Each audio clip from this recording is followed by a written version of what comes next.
Sorry. What do you do? What are we doing? Just press the start. Press the start. Go back to the start. And back behind those horses, I Am Unstoppable. Osmosis at the clock tower, led by a length to Shinzo, Arkansas Kid, and I Am Unstoppable is running on.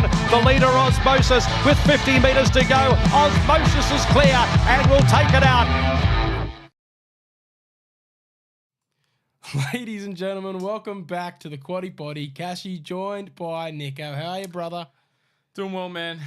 We're back for another week. Feeling a lot better after last week. No challenges for me this week, which is good. But yeah, how are you, mate? I'm good. We didn't have too many winners. It was another skinny day, but we did hit both quaddies, and we're undefeated in Sydney quaddies so far. So, I mean, it is certainly been a good start to the season. Hopefully we keep it rolling. Yeah, it's I think we just expected it in the end that that kind of rain took away a lot of good racing, really, and you got not many great winners through, and we just didn't tip any, really. So. I think what happened, it dried out more than what was expected. I was expecting it to be wetter than it was, so a lot of those horses that I was backing with the thought process that it swims, that wasn't really a factor in the end. You just had to back the best horses that were in the best spots on the day, and that's who got up. I mean, the trials and tribulations of tipping earlier in the week and not on race day, really.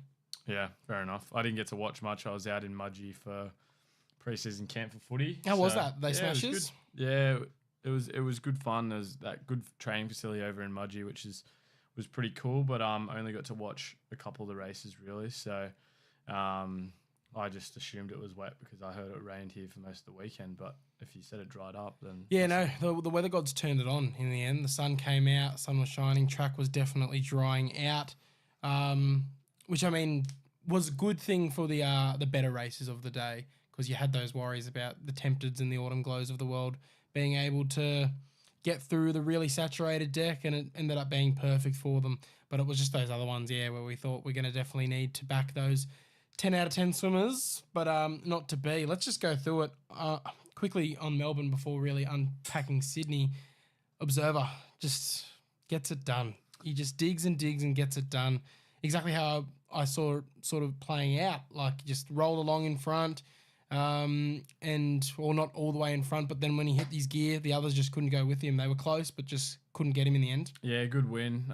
Not really unexpected, really. It was good content getting the strapper mic'd up video out there as well for racing. Yeah, good. Shout out Has. Yeah, that was good to watch as well. So good content coming out of that, and yeah, no real surprises with Observer there, but geez, you can see just the passion of Has getting the win when everyone kind of expected him to win anyway. He still had that passion that he just won. So. It's good. Yeah, it is good for racing. He's a good man. He's a friend of the show. I hope he's listening. Shout out to you, man. If you are listening, though, please let us know, where is the big O going next? We want to know is if he's staying in Victoria or if he is coming up to Sydney for some of those Rosehill Guineas type races. Very keen to hear that. And then Sydney, I mean, there's a bit to unpack from Sydney. I mean, Woolwoven, what did you think of that run? I honestly wasn't too disappointed with it. I did go back and watch it again because we talked about maybe a fraud board. I voted against it. I think 50 metres to go looked like he was going to win. I thought it was just a really well-run race by a lot of opponents in the end. No stocks lost, no stocks gained. A couple stocks gained for the other horses, but Woolwoven sits a break even for me. I mean, I said it on the TikTok, my three takeaways. My biggest takeaway was that Woolwoven, the bubble's gone pop, but a lot of people took that as that he can't win the slipper. He can definitely still win the slipper. They all suck. But my whole aspect was if he doesn't win this weekend, he can be beaten. Like, he was the Storm Boy, he was the Woderton going into this sort of season going, he can't be beaten. He's the gun horse that, you know, nobody's going to be able to touch him. And I mean, clearly he can be touched. But again, it was first up off a long break, off a setback as well with a bit of injury there. I mean, inferior part of the ground. He can, if you're a Woolwoven backer in the slipper, you've already got a ticket, don't rip it up. He can certainly still win it. But it was disappointing probably from just a punting perspective to see him go down. I know he cost a lot of multis. Yeah, for sure. I mean, geez, Campion d'Italia, I couldn't have been with him off of his first start. I know it was lame and he had excuses, but still, I could not have been with him. Maybe into an exotic. I didn't see him running on into first. I thought maybe third was his ceiling, but fantastic run. He's cherry ripe for a slipper now. And Central Europe, the horse that closed off and came a very narrow second there. Sires? Stocks rise there for sure. Yeah, I'm thinking Sires. I'm thinking Champagne. I think we've found our horse to get behind for that one. You know, long-term listeners know we love here at the Mock Sports getting behind a Sires and Champagne horse nice and early, and it usually pays dividends for us. So I think he might be the one. Are we early? I feel like we I feel like usually we've been earlier. We spruik it a lot earlier than That's true. We had Manal earlier. And Platinum Jubilee back in the day. Platinum Jubilee, yeah, but that wasn't a real size. We had 2-year-olds in general that we spruik. We usually go on pretty early. We usually go earlier than this, but I think he's definitely the one. I'm keen to see that out to a 1400, 1600 rather than the slipper. That's for sure. And then speaking about a 1400 horse that needs to come back in distance, Tempted. Holy shit. That was scary. Yeah, for sure. That's why I kind of expected I did get to see that race. I'm like, well, maybe the ground's a bit chopped up here, and I just expected it to be wet. But yeah, like they said, probably the top of Tempted's distance is going to come back down. But great horse, tough. Yeah, just gritty in the end, as one Benny Scarf would say. I was in two minds, honestly, late on in that race. Because I was like, I've got Savvy Halley here for the tip-off. This is going to be a free 15 points that I didn't foresee myself seeing. And then the other mind was, I badly need Tempted for a lot of multis. So I would really prefer Tempted to just get up here and forsake the 15 points that I would have gotten. And I'm glad she did get up, because then that Observer Tempted Autumn Glow multi was able to not quite piss in, as many people were expecting, but still get the job done. You'd think Tempted surely straight back to the sprints now. Yeah, for sure. I think even trainers came out and said that. So, but yeah, how good was that? 100 punters were on that multi with us on Dabble. Yes, over 100 punters. Plenty more got on the Quaddies as well. We're killing it at the moment. You know, if you ever want to use the code MOCK when signing up to Dabble, you can, and you'll be able to see all of our bets, all of our multis. There'll be definitely a few coming in the coming weeks, considering the footy is back, bread and butter. We might touch on that a little later. But yeah, always go to Dabble for our bets. Make sure to gamble responsibly and set a deposit limit when doing so. But that's how you're not going to be able to miss any of those multis. But yeah, the only other thing to say, Savvy Halley, close to an M word for the Cornwall Classic, in my opinion. Oh, wow. I'm going early. She will be my tip for the Cornwall Classic, and I do not see her getting beat. And then, mate, Apocalyptic. No good. No good. Yeah. I was with Apocalyptic Man on the weekend. Let's just say he was disappointed. Yeah.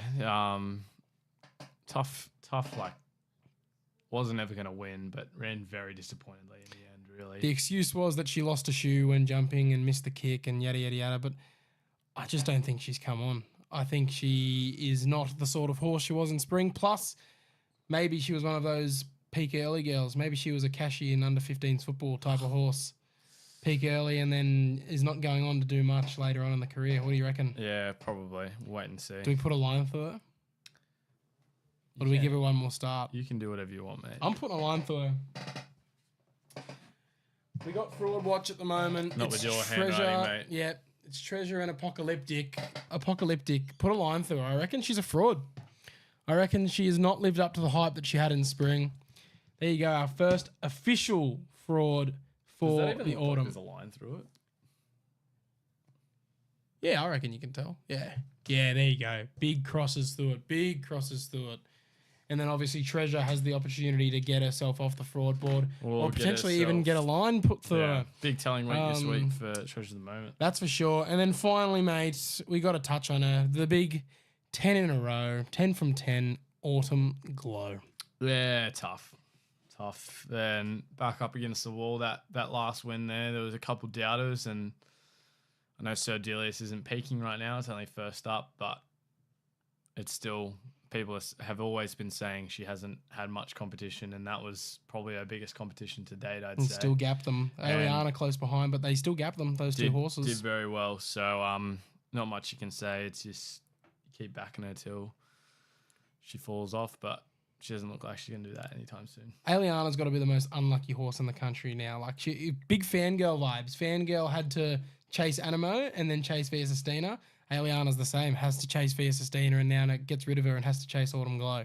Yeah. I mean... Is she one of your favourites now as well, Aliana? No, it's just Autumn Glow. I really think there's only two left, really. Fangirl and Autumn Glow. Fangirl's barely here still. Yeah, poor injured girl. She'll be back later in the autumn, hopefully. But I mean, yeah, I haven't even actually sat down and think about that. All my favourites are just retiring. Gone are the days where I had a bunch of them running around. But of course, you got the three here: the Sheza, Sword, October Star, and Smashing Machine. They'll be cherry ripe for being Cashy's favourite. God, I got a lot of shit for the video I put up of me watching Autumn Glow. Just tons of shit. Just people saying all things under the sun, saying that it was like the worst video ever. Just me reacting to Autumn Glow winning 10 out of 10. I really don't see why it needed to get that much hate. It's just a video. Let the boy play. Let a man be passionate about racing, I say. But where do you think she goes from here now? Do you think it's Queen Elizabeth? Do you think it's Queen of the Turf? Do you think it's Doncaster? Oh, it's Queen Elizabeth, I think.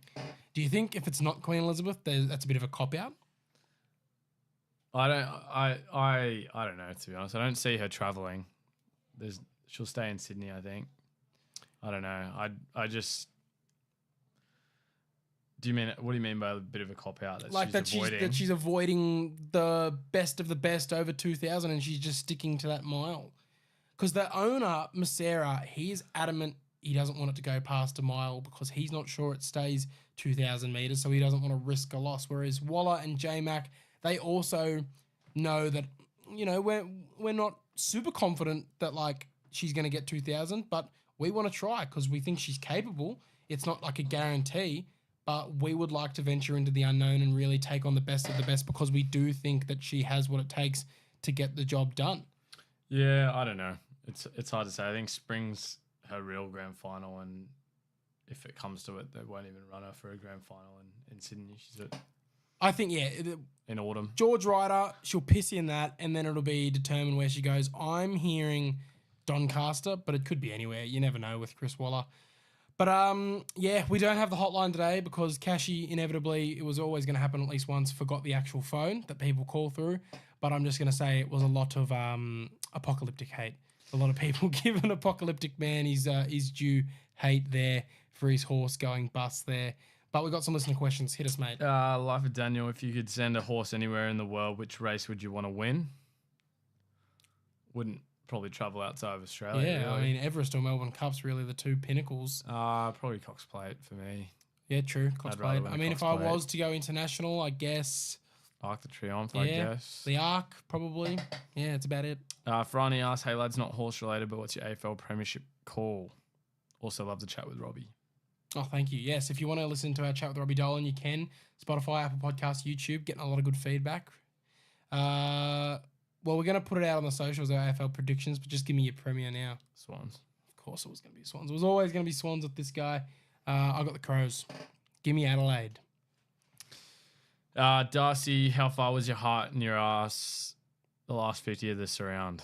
Gosh, I was very stressed, as I said earlier. There were many multis in my head losing if that horse didn't get over the line. How many lengths does Tom Kitten win All-Star Mile by from Sixth Lake? I don't know. We'll talk about that a bit later, but I don't think Tom Kitten's the top chance in that race.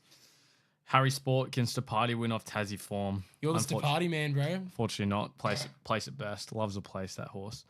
Luke Garlick, Apocalyptic is a fraud. Great question. Jasper Langley. If Mr. Brightside was fit in the All-Star Mile this weekend, he'd win by 2.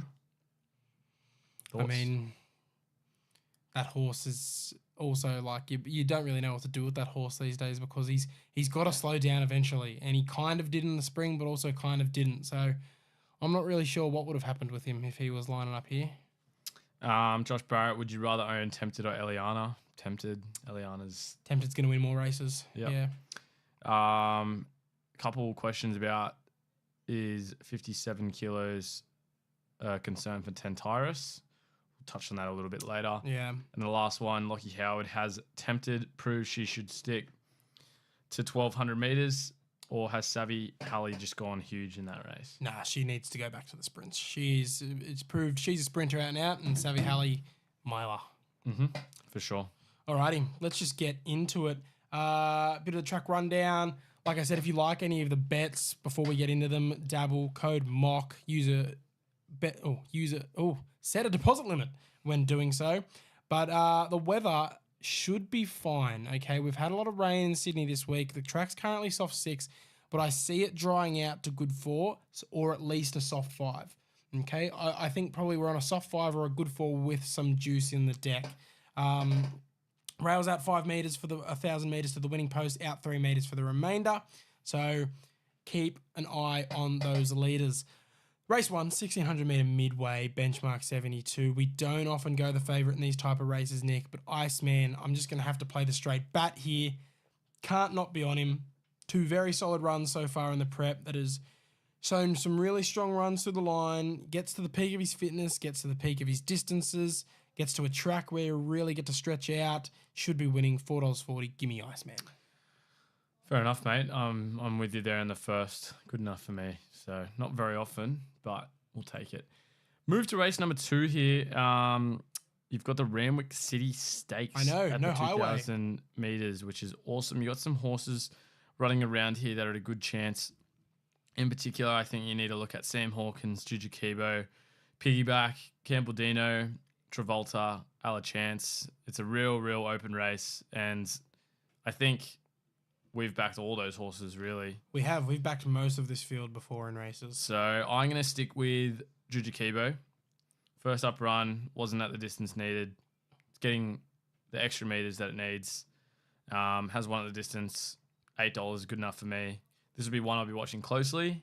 Alla Chance would be my second top. Yeah, big telling point for the Sydney Cup here if you're into the staying races futures. Sam Hawkins is a horse I've had a lot of time for, but he seems to definitely need it to be soggy, and I'm just not sure how soggy it's going to be on the weekend. I'm going to jump off him. Now that I have, he's probably going to win. Alla Chance, jet this time last year, but wasn't the same horse in spring. So you really don't know which horse and which version of her you're going to get. I've set it on Juju Kibo as well, mate. Up to the more suitable distance, like you said, gets a better setup. Rarely ever puts a bad run in. Decent price, $8.50, $2.60. Yeah, Juju Kibo each way is my bet for the Randwick City Stakes. As we move into the 1,200 metre Group 2 Reasing Stakes. Now, we talked a lot of shit about the 2-year-olds this season, and I'm going to keep talking shit about them. What's the opposite of stacked? Does anyone know what the actual opposite of stacked is? Because that's what this race is. Chopped. This is a chopped race. Most winners have their final lead-up runs on this day, Nick, because as we know, the Slipper is in 2 weeks' time, and this is the perfect lead-in, the Riesling and the Todman. But like I said, geez, anything could win this. There is no horses in here that you're like, oh my God, yes, Slipper. So you'll probably see a couple of them put their hand up here. I've decided to go with Nadra. Great debut showing at Warwick Farm. She will only get stronger to the 1,200 metres here. Is it to sort filly as well? And we know how much we love a to sort filly here at the Mock Sports with She's a Sort. Draws well, should ride the speed, be strong late. $5.50 is a price I'm happy with. Yeah, let's go Nadra. I'm going with another to sort filly in the field. Oh, with yeah. The favourite Agrarian Girl, 4 starts, including trials and 4 wins. So happy enough. Like you said, not much sticking out. So going to go with the unfaulted filly to start. Move over to the boys. Todman Stakes, 1,200 metres. Another pretty boring one. Nothing really jumping out. I'm going to go with a bit of roughy here. I'm going to go with Eviction Notice. Last 2 runs have been pretty sound for me. Heading over here at $21 is enough for me to have a go. Yeah, like I said, this race is, again, the boys' version of the girls' one. Most of the horses that run well in a slipper or even go on to win a slipper come out of this one here. And, I mean, you just got to look at who's won this race in the last few years to actually recognise that this is a very good setup race for the slipper and for 2-year-olds in general, because you got Tentyris, You got Switzerland, you got Cylinder, you got Sajardin, you got Animo, you got Farnan, you got Yes, Yes, Yes. Only Sajardin really the one out of those that looks like the odd ugly duckling. Most winners of this race go on to do something in their career. Again, none that are jumping out right now. Probably ones that you're going to have to wait for a bit more seasoning under them to see what they do in the spring, to see who out of this race is ending up being a good, good horse in the end. One of them probably will be. Take your guess, really. Stretton Ruler won really well last start. Hydrix won well on debut, but then didn't run as good second up. Incognito's obviously the Breeders' Plate winner. Would love to see it come out and do a bit better here. Paradoxium's the boom horse with Warwoven, but we saw what happened with Warwoven last week, so there's no real guarantee that it pisses in. Eviction Notice, I think, is a really, really good rough chance. Probably my roughie of the day. Wasn't a narrow second, but came second behind Stretton Ruler last start. And I mean, this is the rails out even further here, so that could be playing into its hands if it's able to get that soft lead. But I'm going to two-play this one. One of them is going to be Paradoxium, purely because it's one of the boom horses going into the slipper. And unlike Warwoven, who was really already in the race, this horse needs to win to get into the slipper. So it's going to be all chips down.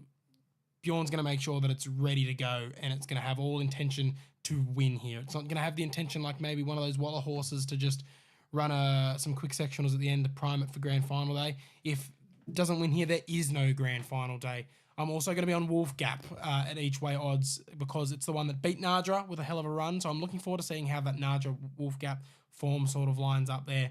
And I mean, like I said, I wouldn't be opposed to having a little bit of an each way swing at Eviction Notice as well. As we move into the 1100 metre Fireball Stakes Race 5. Great race. Beedman, fantastic horse. In Karuna, great horse. Hidden Motive, great horse. But Cafe Florian is the one that has red hot form here. And if you've listened to the Robbie Dolan interview, he even gives Cafe Florian a shout out and saying, Richie Litt, great man. And he's got one that's flying right now by the name of Cafe Florian. And Robbie is correct. If you go through and look at it, obviously it hasn't really beaten much in its career, but unlike these horses, like the Beedmans of the world, Florian's got that fitness edge, okay? Hasn't been in the paddock since spring. It's been in work. It's been, it's stayed fine-tuned to go after races like this, and at $5.50, I really like it. I think she's going to be super late. Yeah, give me Cafe Florian. Yeah, I'm literally with you as well for the exact same reasons. It's been running.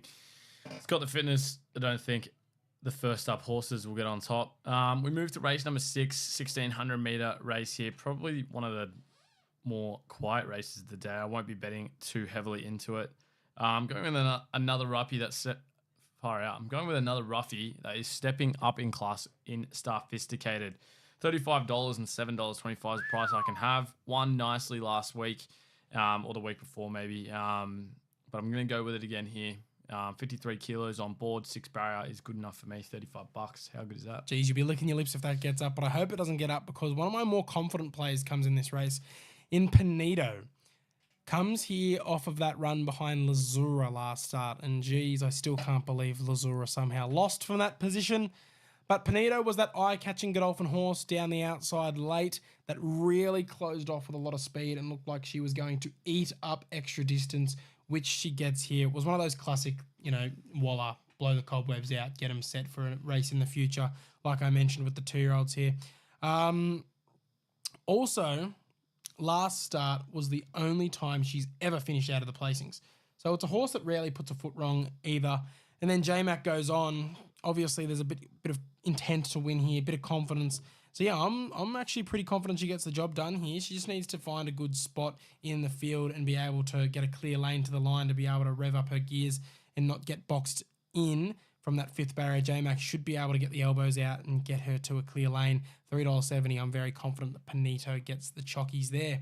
As we move into the Challenge Stakes, this is the interesting one, mate, here, because a lot of people in the community are basically all in on Giga Kick, and I don't blame them. It's Giga Kick. He's way better than the rest of these horses here, but call me crazy, I'm going for Raging Force to upset him.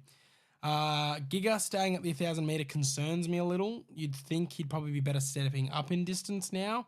And Raging Force, he's a pocket rocket, mate. He, is just like 1,000 meter, 1,100 meter. That's his bread and butter. He goes anything over that, he's going to run like a busted Toyota. But he is firmly in his peak distance here. He's first up. He always runs well first up. Berry's been booked all the way through the trials. Rides him here again. So there's clear intent to make a splash. $4.20. I really like Raging Force to upset Giga Kick here. Going with Giga Kick.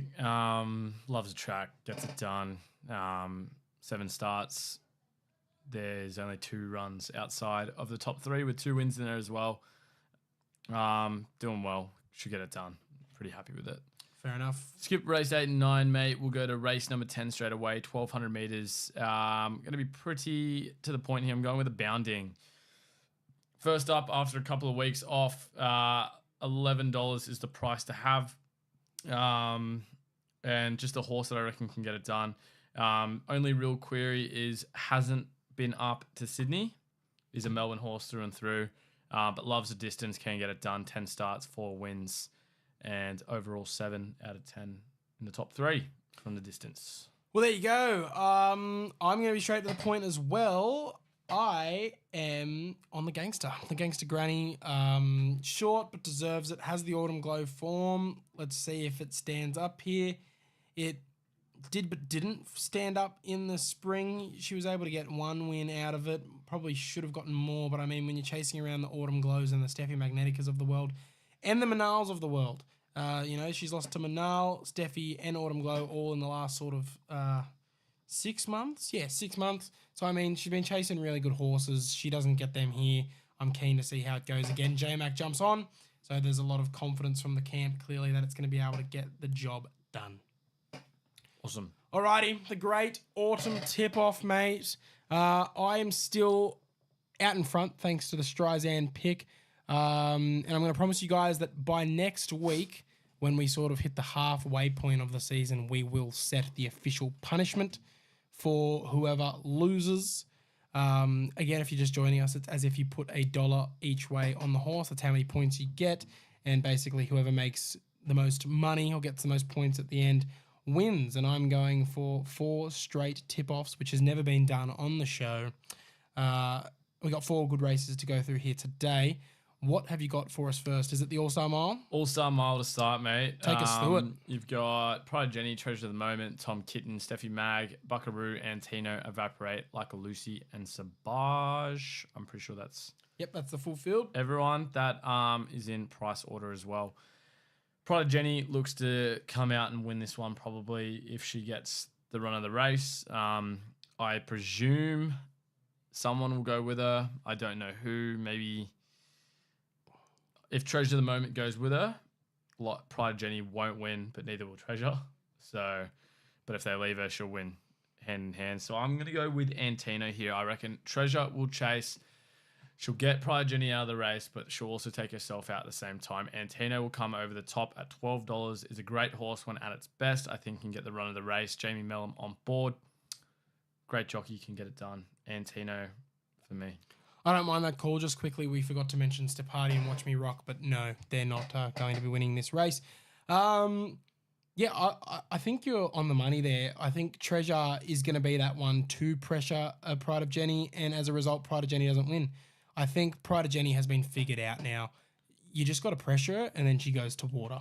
Really, if you just let her do whatever the hell she wants, she's going to Cashy hates her. I mean, I don't hate her.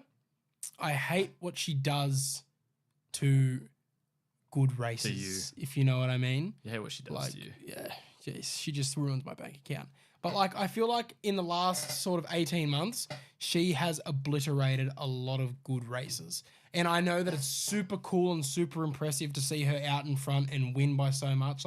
That is entertaining in itself, the fact that she keeps doing it. But I'm a traditional racing man. I love a good fight to the finish. And with her in the race, you don't typically get that. And when she's in fields that have your Fangirls, your Via Sustinas, your Buckaroos, your Antinos, I feel like this could quite easily be such an entertaining fight to the finish.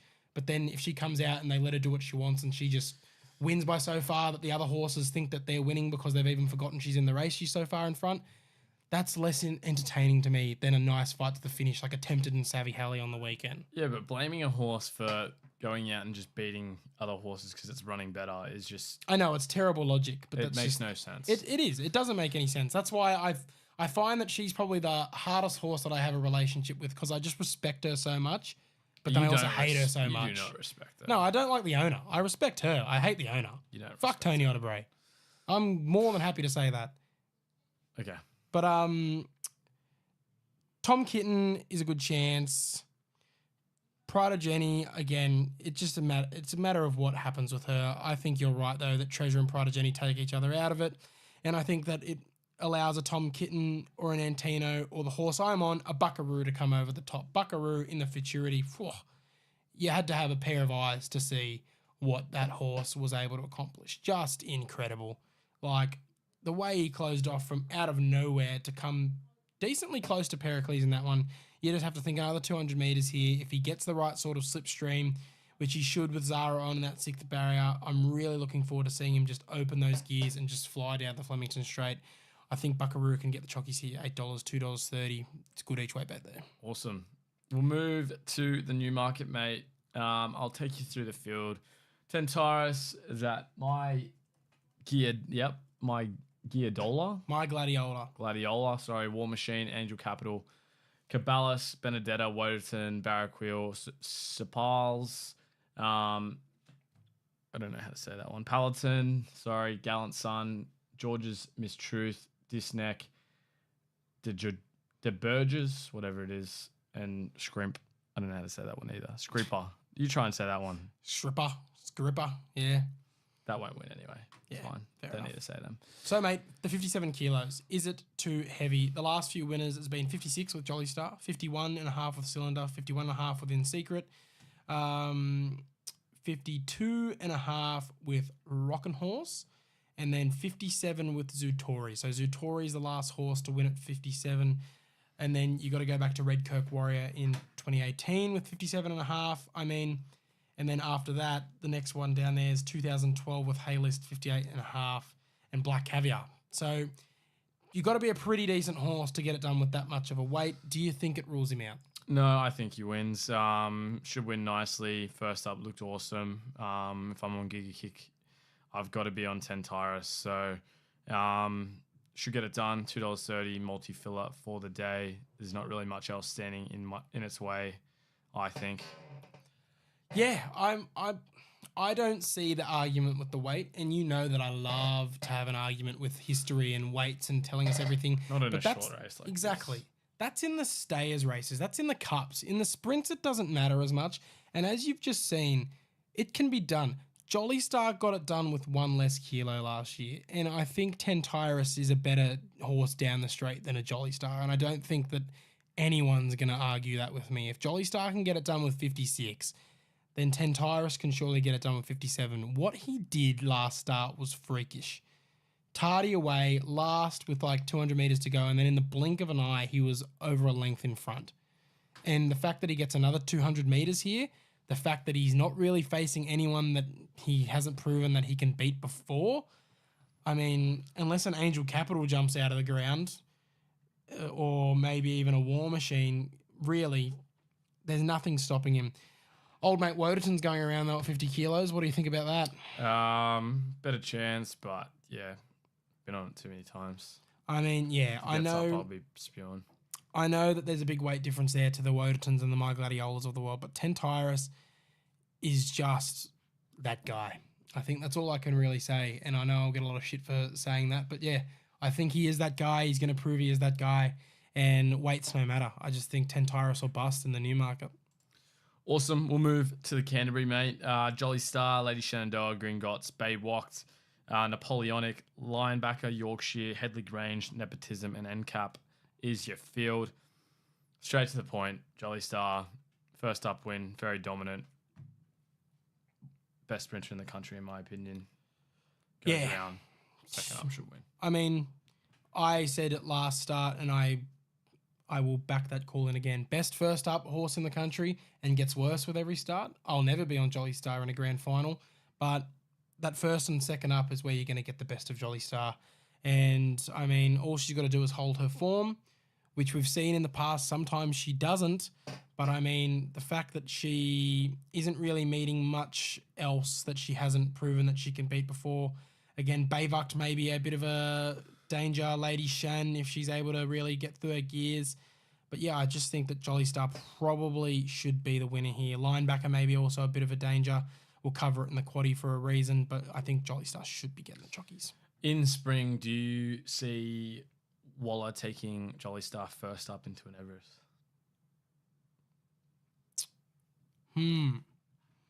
Interesting proposition, because Waller's not one of those trainers that likes to go first up into a grand final.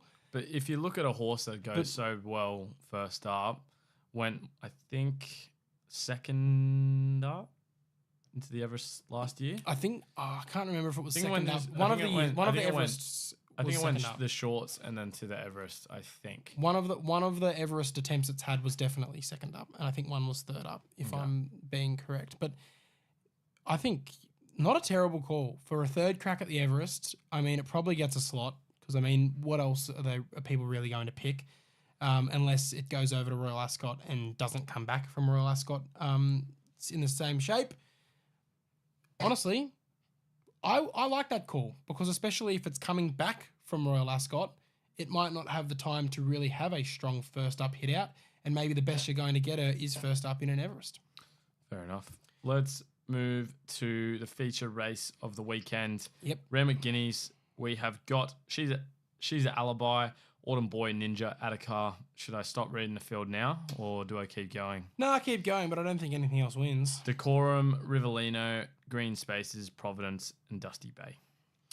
I mean, You Is box it- that first four straight away. yeah. Is it a race in 3 though with Ninja, She's Alibi, and Autumn Boy, or is Attica still a winning chance? No, but I think can snag a second or a third and knock out those ones. So fair. I'd box that first four. She's Alibi, Autumn Boy, Ninja, and Attica. I'm settling with Ninja. Sticking with it again. I think it's done everything to stay on it. 1600 meters is a query. We'll have a look. I mean, She's Alibi is the big boom horse, isn't it? We've been asked a few times on the pod so far if she's going to finally get her Group 1, or if she's going to, run into better competition. I think she still has time to win a Group 1 this prep, but I think she's going to run into a couple of horses that are better than her, and that's Autumn Boy. Autumn Boy, I think, is going to come into this one very similar to the way he went into the Caulfield one. First up run was a bit of a down, sort of a negative, but blew the cobwebs out and now gets to jump up to the mile and is going to be cherry ripe. They've been targeting this race just like they did in the spring with the Caulfield one. J-Max on. I mean, it's worked for me before. It's going to work for me again here. I think Autumn Boy is the best 3-year-old in the country, not named Observer. I mean, 3-year-old boy. Obviously, I think Tempted's better. But yeah, I think Autumn Boy gets the chockies there in the Randwick Guineas. Take us through the quaddies, mate. Around the grounds, mate. Have you found anything around the grounds? I do not have anything around the grounds for today. Let me have a quick look again. I've got Persian Spirit in the 4th at Flemington. And in the 10th, I've got Augustus at $4.50 because, again, first up, European import. Come on, I love them. Mark Zara on board as well. And this one actually has a bit of credentials as well. And I'll back anything first up from Europe, even without some credentials. But, I mean, third in a German derby. Let's see how it goes against some of our horses here. I don't really know much about German racing, but boy, do I love a European import first up. Second race, She's an Artist at $2 is a nice multi-filler as well. Number 3, come on, cuz. Alrighty, the quaddies. Let's go undefeated, mate. 5 for 5. We've never gone 4 straight. Can we go 5 straight? We've got Giga Kick, Raging Force, and Generosity 148 in the 7th at Randwick. We've got Autumn Boy, Ninja, Attica, and She's an Alibi 1, 2, 3, 9. Race 9, we've got Jolly Star, Lady Shen, and Linebacker 3, 6, 7. Dicko will love that one. And then race 10, we've got Gangster Granny, Idle Flyer, Abounding, and Eagle Express 1, 2, 3, 13. $50 gets you 34%. And at Flemington, in the All-Star Mile, we've gone wide. We've gone 1, 2, 3, 8, 10 in the form of Tom Kitten, Buckaroo, Treasure the Moment, Pride of Jenny, and Antino. Race 8, Benegill, See What I See, Aha, Damask Rose, 158.11. Race 9, Tentyris, 1 out. We are that confident that Tentyris gets the chockies there, so 2 only for race 9 there. And then in race 10, we've got Augustus, Immediacy, Magnus Spin, and Whiskey on the Hill. 1, 2, 3, 4, $50 gets you 50%. And Nick, I ask you, is Aha just the best name for a horse you've ever heard? No, it's not. Oh, you don't like that? I loved Matt Hill calling it out last week and going, and Aha is behind. Aha looms on the outside. It reminds me of, is it the song in Shrek? Where is it like, I'm on my way. Aha today. Yeah, I was getting Shrek vibes watching that horse go around. Bit of a weird tangent, but I mean, it's what you come here for, guys. Best bet of the day, mate. Giga Kick for me. Pretty happy with this one. Best horse in the race, can get it done. Doesn't mind Sydney as well. Yeah, it's Panito in Randwick race 6 for me. I just think that, all signs point to a really great second up run for it. $3.70 as well. Nice price to have. So the Panito Giga Kick multi might go off very nicely. We haven't gotten the sweep the last couple of weeks after sweeping the first couple, so hopefully we can get that done. Best roughie? Eviction Notice, $21 for me. Same. Eviction Notice is the best roughie for me as well. Alrighty. So, anything to say to the punters before we sign off? Nothing. Footy's back. Looking forward to it. Should be nice. Can't wait. Alrighty. If you want to, like I said, dabble, use code MOCK, sign up with a deposit limit if you can. Going to be a lot of footy betting. One thing that you can do is always go to the Daily Dabbles section. I like that section. It's the boosted odds. You'll be seeing a few custom mock sports ones coming out as well. Last week we had 3 of the 4 horses to finish top 4. Unfortunately, we missed by a head when Apulia went down. But keep an eye on the Daily Dabbles section in the app. You're going to be hopefully seeing one racing-wise and a few AFL ones coming at you. The one for the Swans game, as you're watching this, was Charlie Curnow to kick the first, second, or third goal for $3.25 odds. Max stakes $25. Hopefully, he's done it. I'm not even going to lie to you. This is the one time we rarely do it live because we are currently at the AFL game. If you're watching this now at 7:30, go the Swans. Go Charlie Curnow. Go Swans. Yeah. Alrighty, guys. We will see you next week. See ya.